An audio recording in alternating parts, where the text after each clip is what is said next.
Hello, everyone. I hope that everyone is well. Welcome to the 21st edition of Creative Mikser. It's our first online edition. Please, I'm very pleased that we have got great experts today with us. Joe Iles from the Ellen MacArthur Foundation from the UK, and Aleksandra Kretkowska from CSR Consulting and the 17 Goals campaign.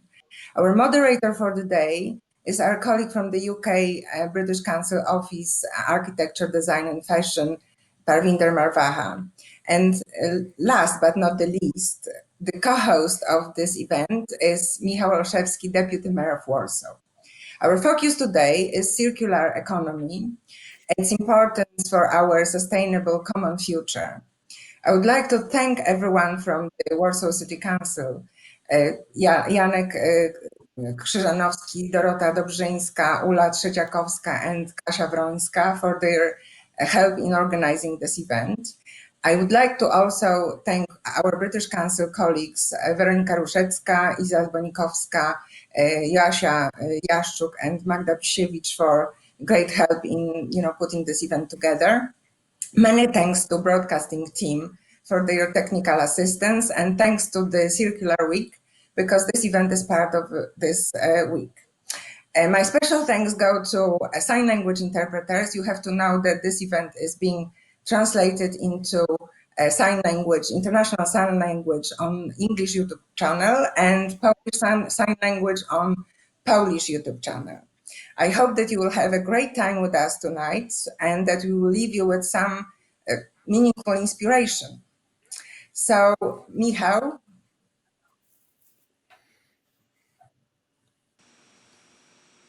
Good evening, everyone. It's a sheer pleasure to share some thoughts from City of Warsaw, and thanks once again for organizing an event. It's something extraordinary to organize such event in the coronavirus time. So thanks also from my side to all of my co-workers and of course the great team from British Council who made it actually for us this space for the discussion about the circular economy. Just a few words from us, because the real heroes going to present some thoughts which will be hope the inspiration for everyone in not only in Warsaw but in our country, how to get the goals, sustainable goals of circular economy. Actually, Warsaw as a capital of Poland is now focusing on sustainable growth, especially circular economy is it's a huge advantage for us, but also a challenge because many of us are still producing too much of waste for which is actually going into environment. What we have to do is not only to decrease the volume of waste, but also to think how to make it much more circular. I mean, not only recycling, which is the first thought when we are thinking about the circular economy, but also how to create convenient locality, just to avoid to use too much of our resources, natural resources, which we are using day by day in our activity. Of course, we are also already implementing several projects in this area. For example, we are cooperating with recyclers just to allow to our citizens to dispose the electro waste collection to electro waste, which are free of charge, taken from City of Warsaw and from our households. We also introduced for the first time last year the recycling machines. It's a pilot project which is mostly devoted to show that every bottle doesn't mean every can, doesn't mean it's plastic or paper or glass. It might be very useful when we are putting it through the recycling. And we are also using this project of recycling machines just to show to the society that it's worth to recycling the waste which we have in daily use. Of course, we want to expand our range of activity in this area, and one of our goal for today, for this discussion, is just to look for the inspiration, what we can do more. And I'm pretty sure that it's still a lot of space to change our habits of our citizens, to introduce the new technology in our cities, to use the creativity of not only of our experts but also of the startups, of the members of our society, of our citizens, just to make this big dream of the circular economy happen. So thanks once again for organizing, and now I believe the floor is for our expert and guests, which will share with us their thoughts. Thank you for your attention. Thank you. Parvinder? Thank you, Eva. Thank you, Eva, and thank you, Mikhail. That was great. It's really nice to see so many great initiatives coming from Warsaw. My name's Parvinder, and I lead on design at the British Council. I joined a few years ago to curate, program, and commission international projects across architecture, design, and fashion. I lead on our work in EU, Europe, and South Asia, and I'm developing some of our global programs, including Making Matters, which focuses on circular design. As part of this, I run Circular Cultures, a program which spans 7 countries across EU, Europe, including Poland, exploring the language and tools we use to embed circular thinking and creating opportunities for us to share knowledge. And today we'll be exploring the relationship between the circular economy and design. Our 2 expert panelists, Joe and Aleksandra, will present the importance of shifting our thinking from a linear to a circular approach, followed by discussion on some of the challenges on a global and local level. We'll also be taking questions from the audience, so please ask your questions on YouTube and Facebook, and I'll receive them on my trusted phone, hopefully. It'll work, and I will ask the panelists later. I'm going to give you a quick introduction to the panelists before they present. I'm really happy to introduce Joe Iles. He's a circular design program lead at the Ellen MacArthur Foundation. And his goal is to inspire and empower millions of designers to create products, services, and systems for the economy. He's been part of the Ellen MacArthur team for almost 10 years, working across communications, business, design, and strategy. Joe's helped shape the circular economy narrative, crafting stories and messages to reach new audiences and improve understanding of circular design across the globe. Thanks for joining us, Joe. And I'm just going to introduce Aleksandra before I hand over to you to present. Aleksandra Kretkowska wears many hats. She's the Circular Economy and Sustainability Consultant at CSR Consulting and works with the 17 Goal Lane. She also runs the Circular Economy and Practice website, a knowledge center for business in Poland, and the online Circular Economy Academy, Academia GOZ. She supports companies in their transfer towards a circular economy. And thank you, Aleksandra, also for joining. I'm going to hand over to Joe now to present, and then Aleksandra will present, and then we'll go into a panel discussion with questions. Thank you so much. Thank you. Thank you, Parvinder, for that introduction, and thank you to the British Council and for the City of Warsaw for inviting me to participate in the Creative Mikser today. I'm delighted to be joining you, actually from my parents' kitchen with all their knickknacks and things around. I'm sure we've all joined calls and conferences from some fairly unusual places throughout 2020, and this is one of those occasions. But I'm delighted that through the internet we can speak today. So, as Parvinder says, my name's Joe. I'm the Circular Design Program Lead at the Ellen MacArthur Foundation. And I'm going to be speaking to you today about the topic of circular design, what I spend most of my time working on, and something that, a phrase that is really just shorthand for design for a circular economy. And if we could just have the first slide up on screen.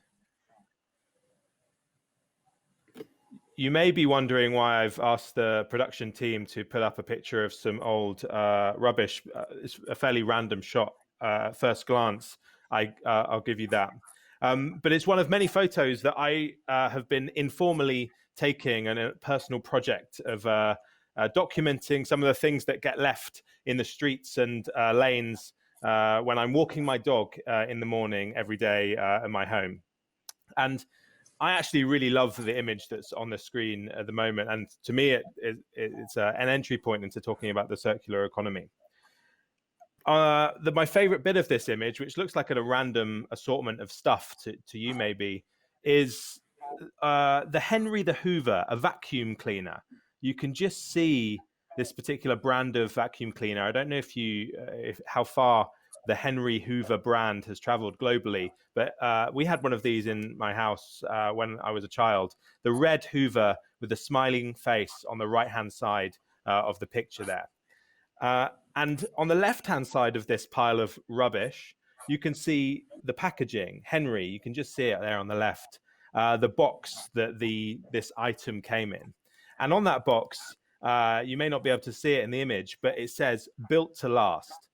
And this one made me smile when I was walking past it in a kind of sick way, perhaps.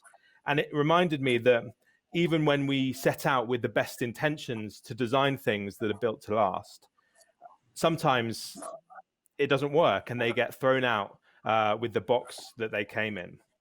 And I find moments like this that I observe when I'm walking my dog and looking at the world around us, I find that they tell us something about the relationship that we have with stuff and the world that we've constructed and invented that surrounds us.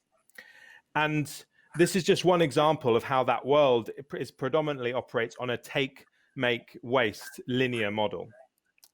Mostly, we take finite resources out of the ground, we use them only for a short amount of time, after which they are lost from the economy. And in industries like fashion and plastic packaging, the research that we've done at the Ellen MacArthur Foundation shows that more than 80% of the materials involved in the products and services that we use are destined for landfill. So 80% of the stuff that we take out of the ground and that enters the economy each year is lost as waste. So it's lost either in landfills, incineration, or as we know, painfully, it often leaks into the natural environment. And that results in these shocking statistics, such as one garbage truck of textiles is landfilled or incinerated every single second. And that by 2050, the current rate of plastics use and disposal, there may be more plastics in the ocean by weight by 2050. So ultimately, most of the materials we use, we lose, and most of them are lost after just one short use cycle. And as a result of this sort of thinking, this realization, many people have started talking about the circular economy, which is a framework for solutions that moves us away from that current model of continual extraction and consumption to one that's based on restoration and regeneration. And if you're a designer, a creative, an entrepreneur, or if you have any influence over the products and services around you, you might be asking, you may have heard of circular economy and be asking yourselves, how can I get involved? How can I begin to create things that are fit for this circular economy? And you may be thinking, well, what makes any solution more or less relevant for the circular economy? And really that comes down to design, which is why circular design is such an important topic. The decisions that make something suitable for a linear or hopefully a circular economy, they happen at the design stage. We call it the upstream stage or the design stage. And for some products, that design stage is really obvious. If you think of something like a phone, a beautiful piece of furniture, or a designer dress, we think of those things as designed. But if you think about it, everything around us is designed. Everything is the result of the decisions that are made upstream that influence how we make and use stuff. So things like ham sandwich or a bus network in a city or a marketplace or a supermarket, those things are designed as well. They're the consequences of decisions that are made that influence how we use them. So everything has a design stage, and therefore that design stage and those decisions are absolutely crucial in shifting to a circular economy. So just to be really clear, a circular economy is at its heart about a different approach to the design stage of all the products, services, and systems that are around us. And that approach has at its core 3 principles of a circular economy. Principle 1, design out waste. Stop waste from happening in the first place, rather than trying to clean it up at the end of the line. Keep products and materials in use through things like sharing, repairing, remanufacturing, redistribution, and yes, eventually recycling. And the third principle is regenerate natural systems. When we think about something like a forest or a farming system, an agricultural field, put back what you take out so that system is regenerated and able to provide the things we need long into the future. So when we talk about circular design, we're talking about design for a circular economy. And one important thing to mention at this stage is this whole shift isn't just about designers, trained professional designers. They are really important, absolutely. And they often have the skills and ways of working that can help us in this transition from linear to circular. But it's about way more than that. And at the foundation, we did a small piece of internal research that suggested that there's around 160 million people globally who can have an influence on materials flows. So yes, it's designers, but it's also material scientists, policymakers, founders of startups, and or the CEOs of a large design-led corporate. And all of those people can influence the decisions that are made upstream that can help our economy become more circular. If I could just have the next slide. So by way of summary, design is absolutely crucial for a circular economy. Everything has been designed by someone, from the clothes we wear to the buildings that we live in, the systems that give us mobility and food. And throughout this process, decisions are made that influences whether a product stays in the economy providing value or is lost as waste. And those decisions set in motion how that product is made and used, and whether it stays in the economy or is lost as waste. And those decisions are easier to make upstream. We like this quote from a friend of the Ellen MacArthur Foundation, Alicia Garmalevich, who says, "You can't unscramble an omelette. Make the decisions upstream, and they're much easier to handle." So you may be thinking at this stage, well, how do I actually do it? How do I practice circular design? At least I hope that some of you are feeling that way. And if you are, you're on the right path. And well, the best place to start with practicing circular design is in understanding that it's a new mindset and a new set of strategies. If I could just have the next slide now. Firstly, it's about this mindset. The mindset here is about zooming into the user's needs and zooming out to the wider system. For the, if we move on to the next slide. When it comes to zooming in, we're pretty good at that, or the designers are typically quite good at that. You may call it, those of you designers among you, user-centered design, about asking how to meet the user's needs. And hopefully us as citizens as well, when we look around us, we usually think that a lot of the things that surround us are meet some need that we have as people. But I'm gonna quote a designer here called Alexis Lloyd. There's an article that I'm quoting from on the screen at the moment, and she puts it much better than I can. Alexis says, "I've been trained in the idea that user-centered design is a humane and ethical approach to design. It's rooted in empathy for people. Therefore, it helps us create beneficial experiences for people, and therefore it's good for society." But then she goes on to say, the experiences we create touch far more than just the end user. They engage with entire interconnected systems that are composed of many different participants. Only some of those are the users we typically design for. So as well as zooming in, and if we move to the next slide there, we also, in circular design, focus on zooming out to the wider system to understand that the user that you're designing for belongs to an ecosystem that is dependent on other elements and other systems. So this might involve asking about the journey of a product, the component or its materials. What happens once they've been used? Are there other people that interact with your creation, the thing that you're releasing to the economy? And are you designing for them? Maybe it's the person handling the waste, or the person doing the repair or the remanufacturing, or the person that buys a product secondhand. And so zooming out is about getting that bird's eye view of the wider system. So that's zooming in and zooming out. And if we move on to the next slide, and we can move on to the next one, actually. Because zooming in and zooming out, that mindset is a great way to start. And then the circular design principles informs a set of strategies. And I'm not going to go into a lot of detail on these right now, because I really fundamentally believe that if you start with the mindset of zooming in and zooming out, you really will, and keep these principles in mind, the 3 principles of a circular economy, you will uncover strategies that are suited to the industry you operate in, or the item you're trying to invent. And importantly, circular design isn't just a checklist or a dogma.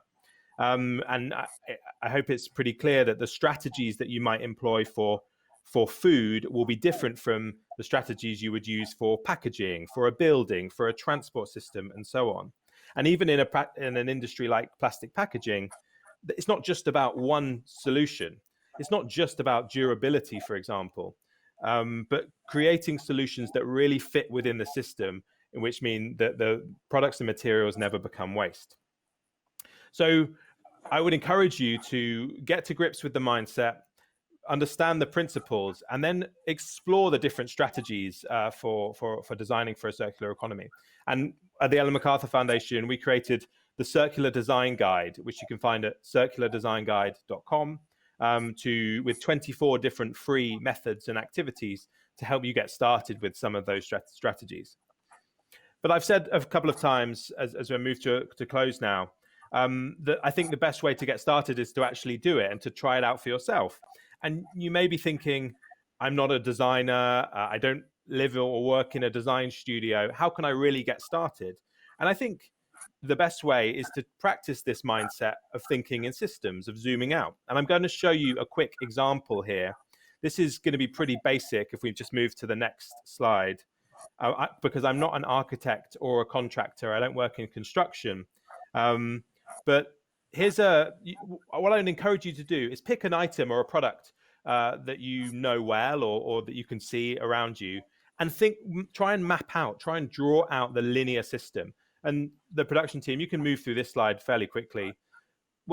I've picked a house here. I think you need some building materials. You do some construction. Ultimately, that item may be demolished at some point in the future. You may have some building materials left over and some empty space. There's pollution created along the way. Some people live in the house. They need furniture. They probably need a fridge, a washing machine, perhaps. Those things have to be made as well, so there's more pollution. They might do some DIY and repair or improve their house over time. As they live in it, they throw things away, food, waste water, other trash, which also probably ends up in landfill. And then those white goods, those fridges and washing machines, they have to get chucked away at some point, because we all know they break down. And then maybe our family, if the team just paused there for a second, our family have some children. Maybe they need a bigger house. They may need to move, or they may need to extend. So this is a very scrappy, messy, linear version of maybe the construction industry today. I've probably got a few bits wrong, but you can see what I'm getting at. And now if we run through the next sequence, try and map out the circular version and try and identify options for circularity. So we have our house again. Maybe this time it's powered by renewable energy, and any excess goes back to the city at large. Instead of demolishing the building, what if it was dismantled or deconstructed, and the raw materials I got back were really high quality? Then they could be fed into creating a new building. I've still got some construction waste and pollution. I haven't figured that bit out yet. But I've got my family, they live there. They still need their things to fill up their house. But what if they accessed them in a different way? Maybe they rented them from a service provider. What if they shared them with their neighbors, or got them repaired locally or made locally at using local skills and labor, a completely new way of accessing what they need. They're still going to chuck stuff out. They still have bins, but what if the things that they put in their bins wasn't seen as waste? And food waste, for example, went to a local farm to regenerate the soil. And then let's say they want to update their style and they need a new chair or a new fridge. What if those things weren't disposed of, but they were repaired locally and went to another family who needed them? So you can see here, just in 5 minutes, which is how long it took to sketch this out, I've already started uncovering opportunities for innovation and creativity that's aligned with the principles of a circular economy. So I'm going to pause there. I think I'm sorry, Pav, I may have gone over time a bit, but hopefully that gives people a starting point on how they can think creatively using circular design as a guide.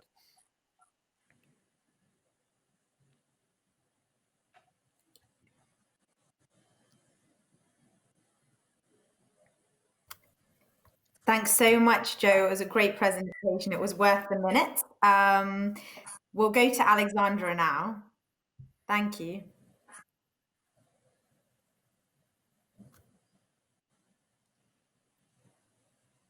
Yeah. Hi, hello. If I can ask for my presentation as well.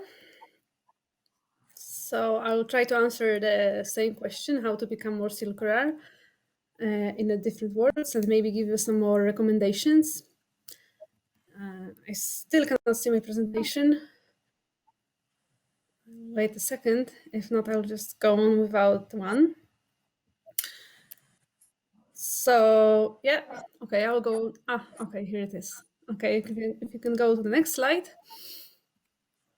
Because I want to start by telling you a story.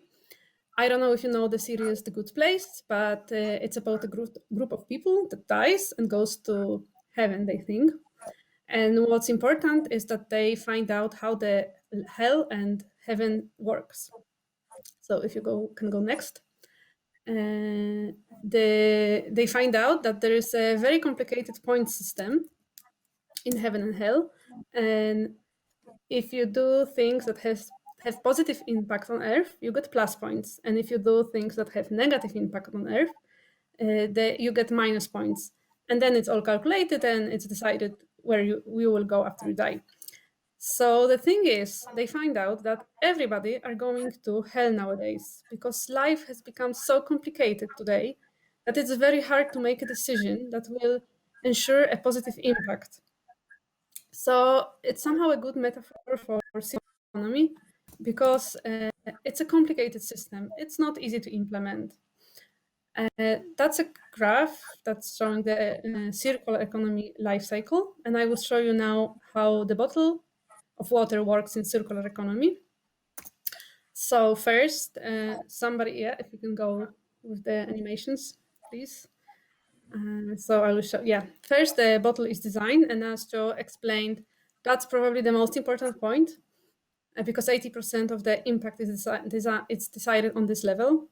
Then it's produced, then it's packed, then it's transported, it comes to the shop, then a consumer buys the bottle and drinks the water, then the consumer disposes of the bottle, and then the city collects the waste.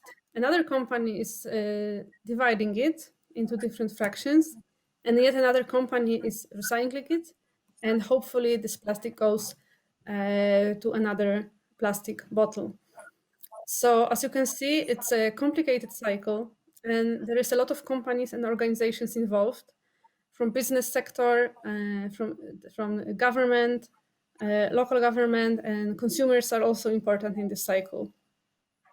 So probably the most important part is design, but each and every other part is important as well, because if one organization, one element of this chain fails, for example, you as a consumer would dispose of the bottle into the forest instead of a trash can, it will not be collected, it will not be recycled for sure.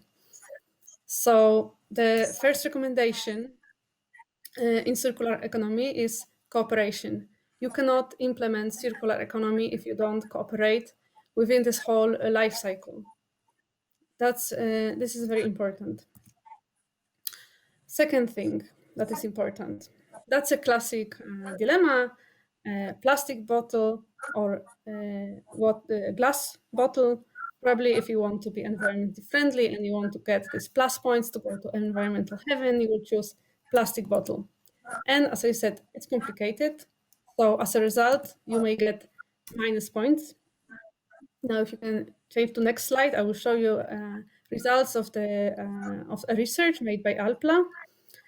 And they checked the life cycle of a certain bottle of water in Austria, and they found out actually the shortest and the best environmental impact had the plastic bottle from recycled plastic, because the glass was so heavy, it required much more transport and so on. It had the longest ecological footprint. So as you can see, that's another complicated thing. Things are not as they always seem. Another good example of such paradox is on my next slide. That's something that probably triggers you in the shop, the cucumber in plastic wrapping. But the dilemma that the producer of such a cucumber was facing was whether to use the plastic, that of course uses a lot of resources, or to risk food waste. Because this plastic wrapping prolongs the expiry date of the cucumber by 2 weeks. And in Poland, 53% of food is thrown away by consumers. They buy just too much and then throw away the food. It's 9 million tons of food a year. So if you are such producer of cucumber and you want to make sound decision to get plus points to go to environmental heaven, maybe it's better to use plastic wrapping in the end. To know it, you have to measure it. You just have to measure your impact in the whole life cycle. So the second recommendation is to measure your impact, but in the whole life cycle, not only where you would normally measure it, but think about the consequences of your actions for other companies involved in the life cycle. And the third recommendation is to innovate. Circular economy is the new idea, and not always we have solutions on the table. Sometimes we have to think of new ones.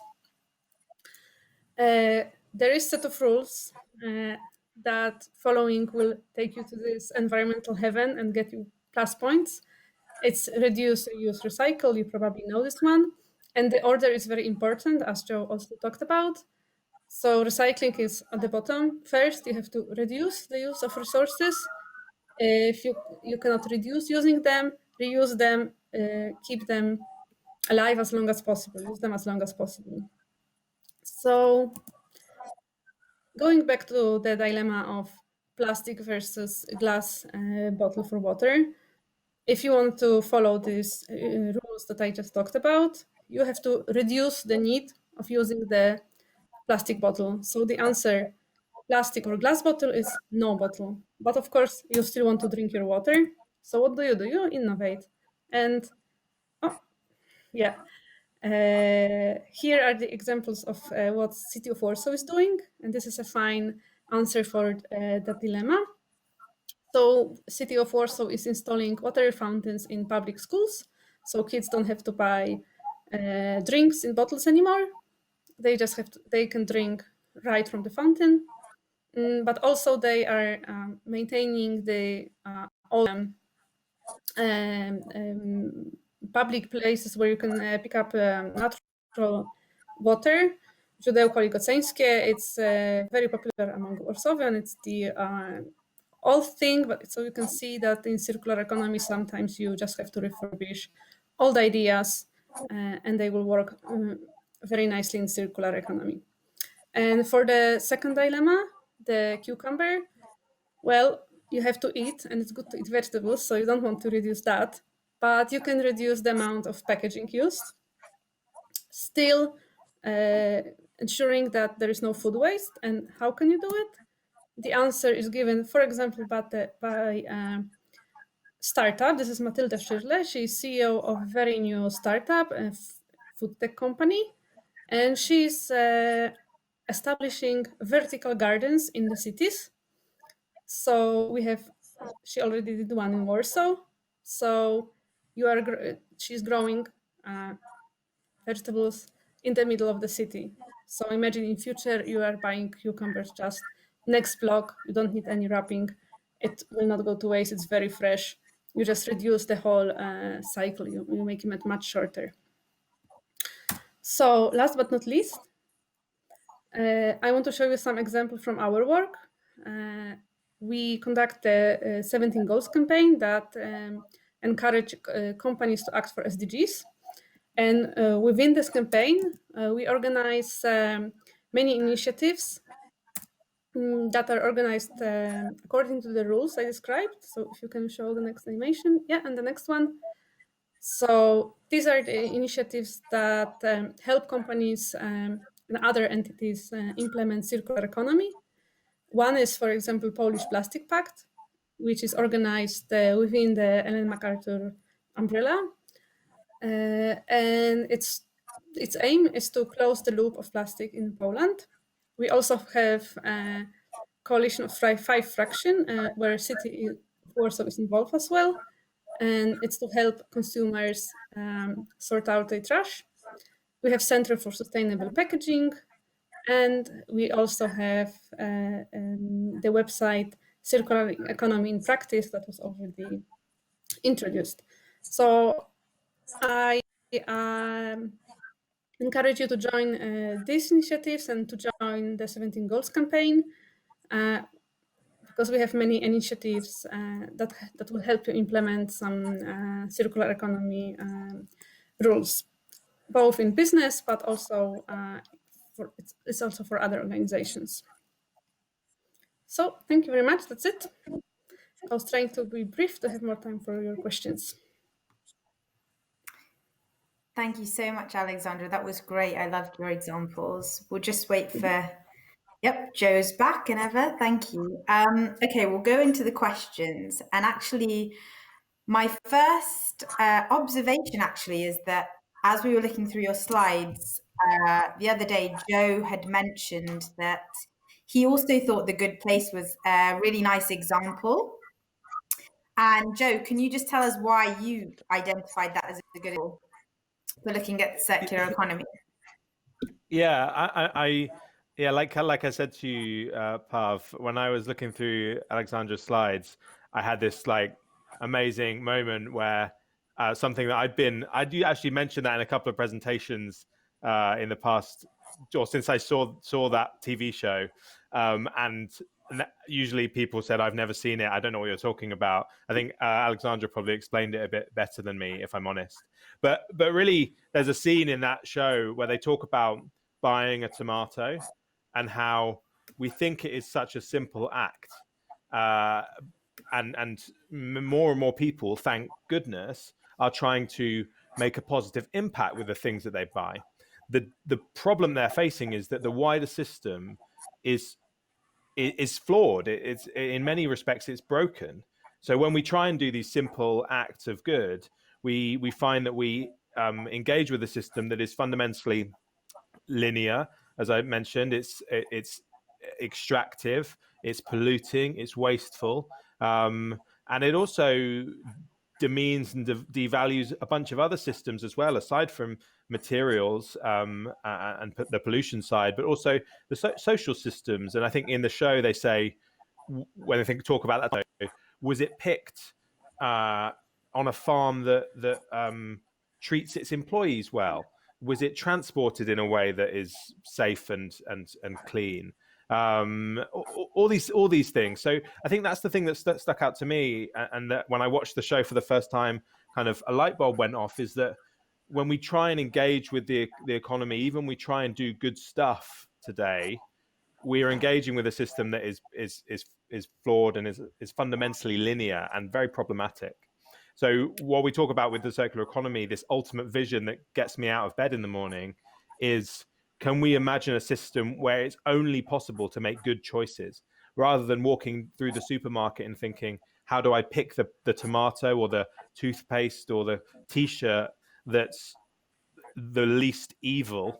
Could I not just have a great selection of positive products? The negative ones don't exist anymore. That's a future that I'd love to live in. Thanks, Joe. That's exactly what I loved about what you said, really. I was thinking, wouldn't it be amazing to go somewhere with only good choices? Like when we now go to organic health food stores and we know where some of that produce is coming from. But it kind of leads on to what we were discussing, which was the role of designers then within that decision-making process, within those results. So if we designed those products with circularity, what would have in the supermarket or where we went, like the Henry Hoover, etc., would already have circularity built into their lifeline. So my question to you again, Joe, so Aleksandra can have a little rest for now, as we kind of talk about designers that would benefit from being more circular and sustainable in their thinking? And how do you think the circular economy provides an opportunity for those designers?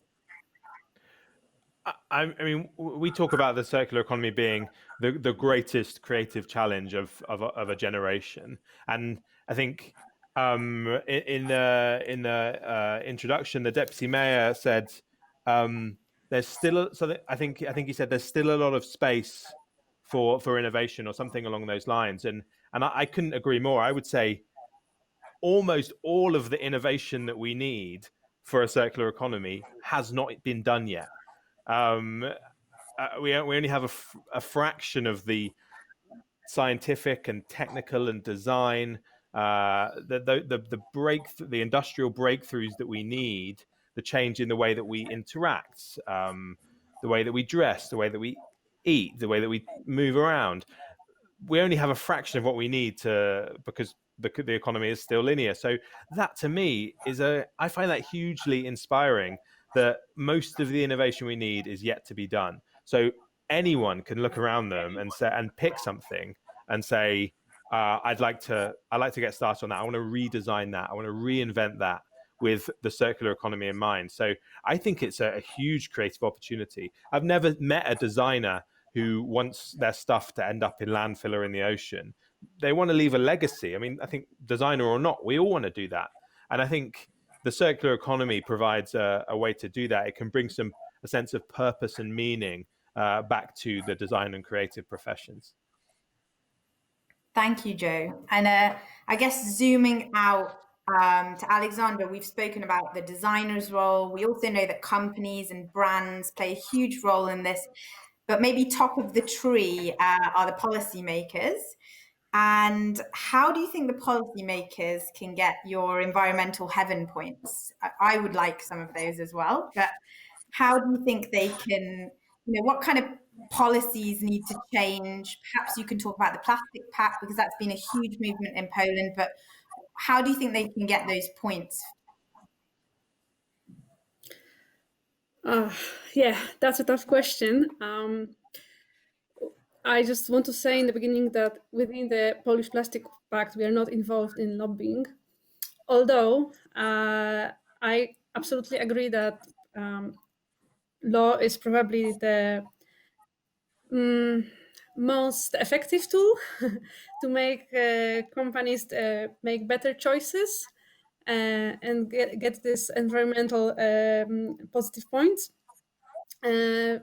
Definitely, European Union politics on plastics help a lot to change. In this example, the way the companies want to work with plastic, the thinking about plastic. So yeah, it's on the one hand, we can be sometimes frustrated that it has to be law for companies to follow some solutions. But on the other hand, as Joe, you said before, the system we operate now, it's not fair. It pushes us to make sometimes choices that are not good for environment. So the level is not the same for all companies. It's a dilemma many companies faces every day. If I want to introduce solutions that will be good for environment, sometimes it brings you also economical value, but not always. Sometimes you do it only for environmental sake, and it should not be like this. We should have a system where making decisions that are good for environment should benefit you, and that's why we need a circular economy as implemented on the law level. It should not be your choice to make good environmental choices, it should be mandatory. Thank you. Thanks, Aleksandra. I guess thinking about the work that you've both done with local and global brands, where you've had quite a huge impact, I think, looking at and initiatives with sometimes policymakers, etc. What needs to happen and how does it happen? Have you got any examples where you've worked with a company where you've quite a radical impact? To both of you. Yeah, I mean, I think a number of areas really. What can I say? On plastics, I think the global commitment to end plastics waste is one example. I think there's a long way to go on the plastics challenge, but getting the large producers of plastic packaging to take the milestone around transparency, revealing some of them for the first time, their amount of plastic packaging on market is a first step to moving towards a plastic system in which we eliminate the plastic packaging we don't need, innovate better solutions for those that we do, and circulate the things that are in use. So I think that there's these large convenings that can be hugely influential and really tackle. I think, and I love Aleksandra's first point around collaboration, because I think that's so many of the really knotty challenges that face brands in their transition to a circular economy. So many of those challenges are pre-competitive, and it's much, they'll move much faster and more. Some of these initiatives are much more viable if industry players work together. So something like the global commitment would be one. But then certain brands like IKEA or the packaging company DS Smith spring to mind for me on the design front, where they've said, look, we have an ambition around the circular economy, and they really get that it starts with design. Then developing a circular design strategy. IKEA, for example, have a theoretical roadmap for all of their 10,000 different products to show how they would move to become more circular. So some of those products might be better for repair and resale, some for reuse and refurbishing, some is recovery and recycling. So it gives them a framework through which to innovate and take those products from linear to circular. And then and then with DS Smith, they launched circular design principles for their packaging, and are now working on training and awareness and already seeing those principles be implemented in their products, their cardboard packaging. So I think there are many ways that some of the large brands are taking it, and for me, I always am optimistic when I see the deep understanding at the design stage. Thanks, Joe. And Aleksandra, do you have some examples that you've worked with? Yeah, we work with a lot of global brands, and I think some of them are leaders in the sustainable thinking. Some are just starting to change their business strategies. And I think the role of these leaders is very important because they show it's possible. Very often we face with this wall, it's not possible, it cannot be done. Well, it can be done, and then these leaders are showing this is possible, doable, even in Poland, obviously in the country that is not the headquarters of global brands, for example. And nowadays, I think many things that were unthinkable just a year, 2 years, 3 years ago are happening. And it's important that there are a lot of companies that are leading the way for others. And I think companies' non-financial reporting has a huge role here. Companies are more and more companies are reporting, and the indicators are standardized, so you can compare the impact companies have. In Poland, within the 17 Goals campaign, last year we developed Impact Barometer. It's a very simple tool that any company can use for free to measure the impact they have on SDGs. So they can see what impact they have, and also we collect the data and prepare a report what's going on in the market. So that's one of the tools that helps companies measure their impact and helps consumers to see what impact each companies have, because they are including those results in their reports. And I think this development of companies reporting will be also very important.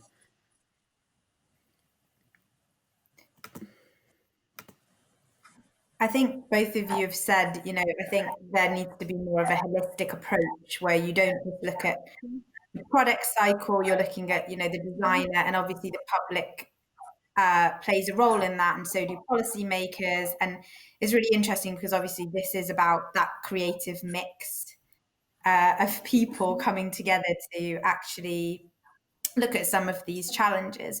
Before I go to questions from the audience, I guess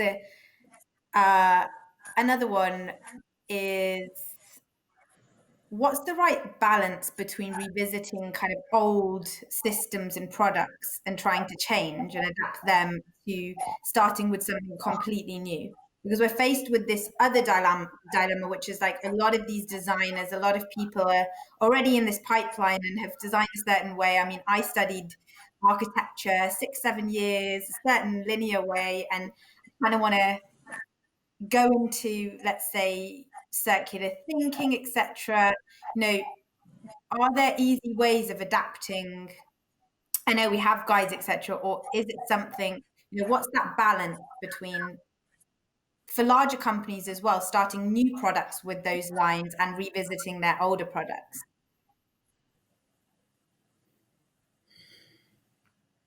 Any preference Sure. to I'm answer afraid that the one, answer. Pav? Yeah. I'm happy to jump in. So there's loads of dimensions here. I think something I hear a bit, or I'm sure those of you, I mean, we were talking about this the other day with Eva and you, Parvinder, that some of the practices or behaviors that are associated with technology, with circular economy, are things that we may have heard people say, oh, that's just how my grandmother used to do it, or my grandparents used to do it, whether that's repairing a piece of clothing until you could no longer wear it, or never wasting a single piece of food, or repairing your television because it was expensive and and you really cherished it. There are some of those practices that might seem familiar, but I don't think we should get too attached to or think that this is going back to the way things were, because now we have scientific and technological capabilities that to update those practices and make them frankly unrecognizable to our grandparents, whether that's renting an asset like a car on your phone, and scanning your phone or a card over the windscreen to unlock the car, or going on an app where you can see that someone in your neighborhood is disposing or can't use a loaf of bread or some milk, and then going and collecting it from them. So technology is really means that these practices are being completely reinvented. They're not some retro behavior, even though they may seem like it in some respects. I also think that there is a really important point here about systems innovation that you touch upon with the question, Parvinder, that there are amazing new materials that could be the next wonder material could be just around the corner. It could help us address that the food waste challenge that Aleksandra outlined. But we need to be cautious about just dropping a new technology into a system that isn't ready for it. And actually, technological innovation often moves faster than systems innovation. So if you chuck this new amazing material into all the other PET and the other plastics that are out there, it can actually do more harm than good. You could contaminate some fairly established material streams. So I think we absolutely need to keep innovating, keep looking for breakthroughs that enable the circular economy to happen. But also, that's why we always try and be conscious of the wider system, and to think about the wider system, and not pretend that system doesn't exist. Sometimes when I hear designers or innovators from small and large companies say, almost talk or act in a way that the current status quo doesn't exist. Like, there isn't a large plastics or fashion system. It is there, and we believe that there's a lot we can do to engage with that system and try and make it become circular, rather than trying to imagine it doesn't exist and rebuild something from scratch somewhere else.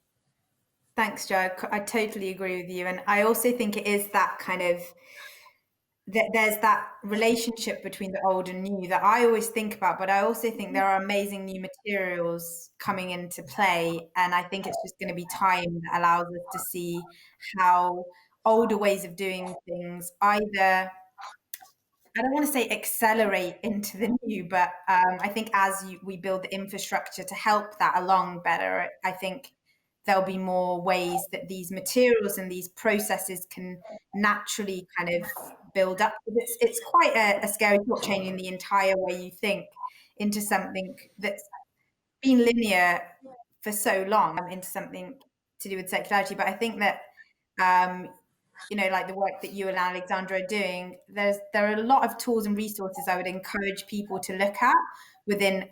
I know we can't talk about them all now, but the coalition work that you've done, Aleksandra, but also the guide that Joe mentioned, that I think is amazing for designers to kind of start that process. And I guess finally, that typical question of kind of, what advice would you give, Joe, for you, to designers and brands, like at this point in time, and to kind of make that shift? To designers and brands, I think getting over that. I mean, it's kind of cliche, right? But getting started is the most important thing. I think acknowledging that circular design, we talk about, along with IDEO, who we created the circular design guide with a few years ago. One of the kind of principles there, or something we talk about a lot, is that circular design is never finished.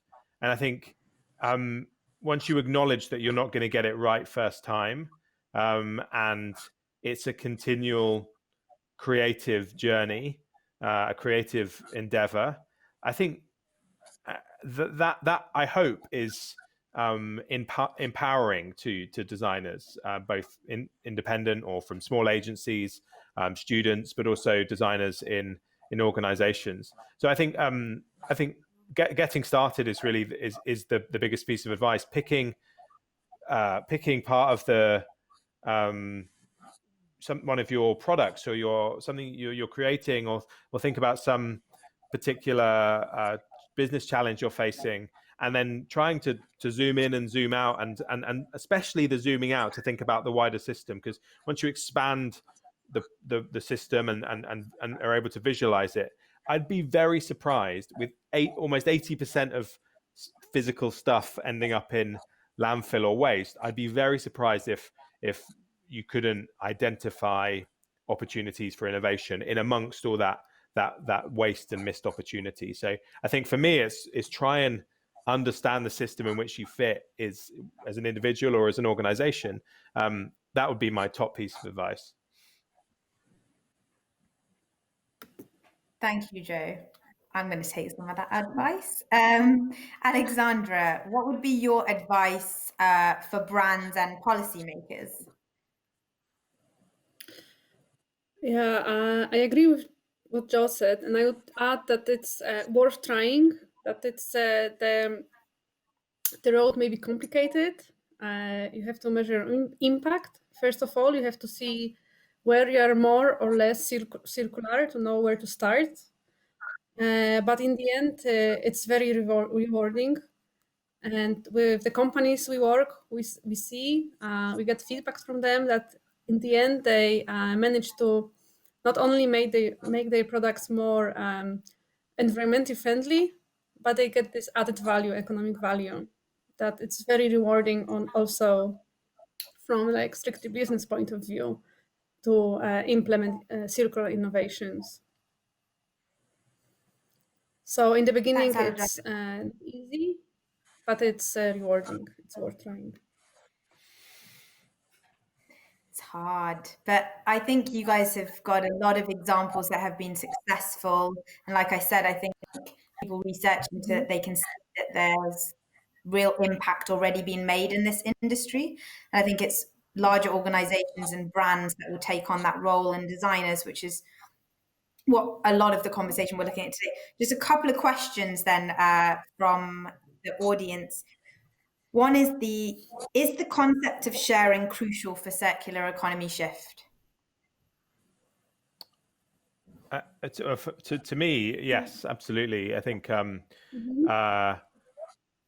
a number of levels, I mean, quite practically, you could, when we think about the things that we use around us. So what's our research from a few years ago, a report we did called Growth Within, suggested, I mean, the example that we really like is a car. Most of us, or a lot of us in Europe, own one. Some people own more than one. But the average car is sat doing absolutely nothing for 92% of the time.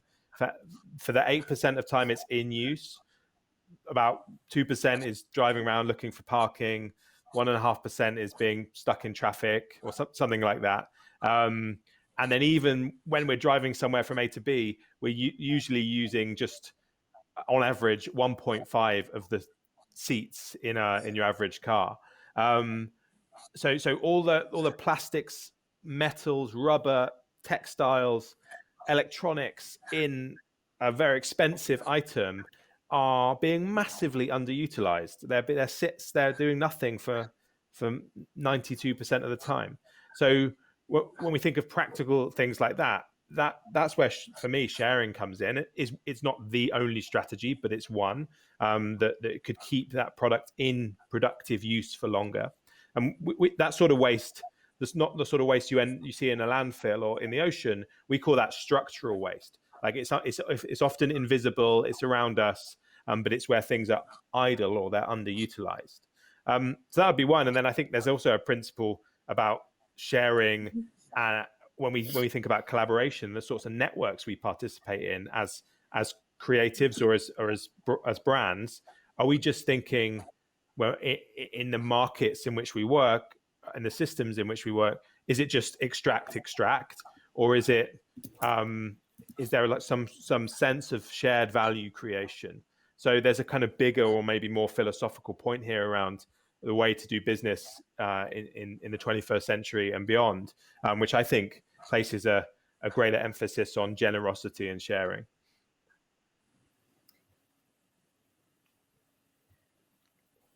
Thanks. And Aleksandra, I mean, you do a lot of work with collaboration and sharing. Yeah. How do you feel about that in the Polish context? Well, so within the 17 Goals campaign, we already have 20 initiatives that brings together a wide range of actors, from government, non-government, business, non-government organizations, and so on. And yeah, it was hard in the beginning, but I think now we also learn from each other how to organize successful initiatives. And we see, for example, with the Polish Plastic Pact, we are the first plastic pact in our region, in this part of Europe. And I strongly believe it's because we have already had this framework of cooperation within the campaign. So many companies in the Plastic Pact already cooperated in other initiatives. So we knew how to do it. So we had some experience. And I think that was one of the most important success factors for the pact. But yeah, it's said that Poles are not doesn't like so much to cooperate, but we try to change that and to show Yeah, it's not necessarily true. I think countries sharing knowledge, I mean, obviously coming from the British Council point of view, I'm going to say that obviously one of the important things, even looking at the SDGs, is like SDG, right? Supporting kind of the relationships for the goals. So it might have this huge circular economy goal, but it's the relationships within that. And I think we really believe in sharing knowledge like this, even having this panel discussion. You know, there should be a lot more of them where countries share their knowledge, because some of the examples you gave, Alex, were really interesting. They were specific to local context. I think even bringing in the pandemic, I know that sharing knowledge about how things are being dealt with in different countries, it's very specific to geography, it's very specific to the systems that exist, but I think sharing that knowledge is crucial. Now I'm going to go to the final question so we don't go too much over, but this is an interesting one. It's, which innovation for circular economy do you find most exceptional or most influential? Just a quick point from both of you, if something comes to mind. Which innovation for circular? I mean, Design there are or just economy? so many. The one that sprang to mind earlier when I saw the cucumber in plastic on Aleksandra's slide was A-Peel. People may have heard of them. They're a new startup, but they're gaining a lot of attention and interest. They create a second skin for vegetables made from leftover organic waste. So creating packaging essentially from food waste. And to me, that sort of thing is really exciting and an example of how a lot of this innovation is still to be done. The ideas can be unexpected and hugely creative. So that's one that springs to mind initially, just based on the conversations today. But we need about 4 or 5 more hours to really go through the list. I love that, Joe. And the cucumber really stayed in my mind too, Aleksandra. So do you have any? I'm happy about this. But actually, regarding this technologies to drive innovation, I would say renewable energy. It's not so specific as your example, Joe, but I really believe that's something super exciting, that one of these technologies that is developing faster than our thinking. And if you think what people were saying, I mean, governments, yeah, and big brands 10 years ago, oh, it's some new technology, it will not become a norm. And what you see now, that renewable energy is the cheapest energy in history. That's, I think, the best example, and the best example of the new technology that is driving circular economy and new economy. And also it has enormous environmental impact. Thanks, Alex. I think actually it was a great example because you just showed the scales working at, from like going to food and agriculture, renewable energy, to buildings. And I think we've covered quite a few points here, which I hope have been really interesting for the audience. And I am going to wrap this up. I want to say thank you to everyone. I want to say thank you to Eva. Thank you so much to Alex and Joe. You've been amazing. To the translators, because this is being translated, and I think that's really important, because with our cross-cultural work, it's that this message is shared more widely. And I want to thank the City of Warsaw as well, and Michał, for all his comments. It was really inspiring to hear how much Warsaw's already done, and we hope that we'll be hosting future events with you like this. And I guess I'll leave you with something that you know, twice now, it kind of really did stay in my mind, that we're in a creative mix in a way. We're in a really great creative space for this. But almost all of the innovation we need towards a circular economy has yet to be done. So there's a lot of work for us to do. And I'm excited that we can hopefully collaborate on some of those things together. Eva, I don't know if you want to say anything else. Otherwise, I'll just say thank you to the audience for joining us, and I hope it was an inspiring conversation. Yes, I would like to thank everyone for participation and of course you for taking part in it, and Parv, special thanks to you for moderating. It was for me very inspirational, so I hope that everyone enjoyed it, and I hope that you will be able to carry out and do some more events of that type. So thanks a lot.